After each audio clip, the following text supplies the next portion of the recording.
நான் ராஜரத்னம் சிவகுமார். இன்றைக்கி learn to ஏர்னில் என்ன பார்க்க போகிறோன்னா, பணக்காரர் ஆவதற்கு, பணம் நிறைய சம்பாதிக்கிறதுக்கு என்ன தேவை, என்ன குணாதிசயங்கள் தேவை என்பதை அறிந்து கொண்டால் நாம் பணம் சம்பாதிப்பது எளிதாக இருக்கும்.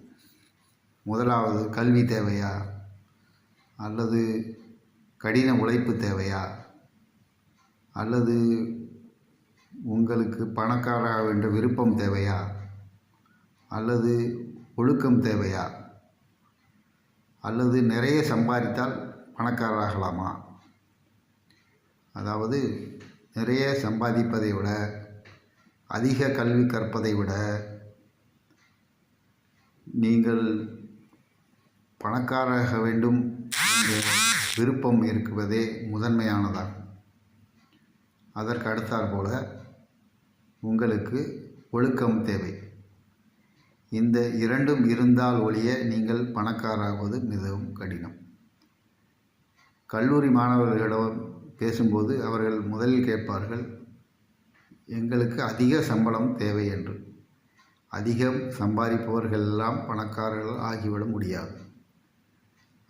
உங்கள் செலவு அதிகரிக்க அதிகரிக்க, உங்களுடைய சம்பளம் அதிகரிக்க அதிகரிக்க நீங்கள் பணத்தை சேர்ப்பது குறையும்.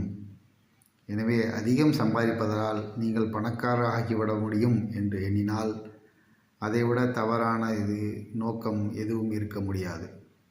எனவே பணக்காரர் ஆக வேண்டிய என்ற விருப்பமும் அதற்கு தகுந்தாற் போன்ற ஒழுக்கம் இரண்டும் இருந்தால்தான் நீங்கள் பணக்காரராக முடியும்.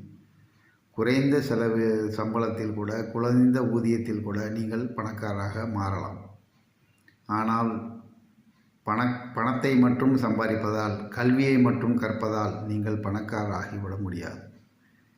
கல்வி கற்பது என்பது உங்களுக்கான வேலையை தேடி தருமே தவிர உங்களை பணக்காரர் ஆக்காது.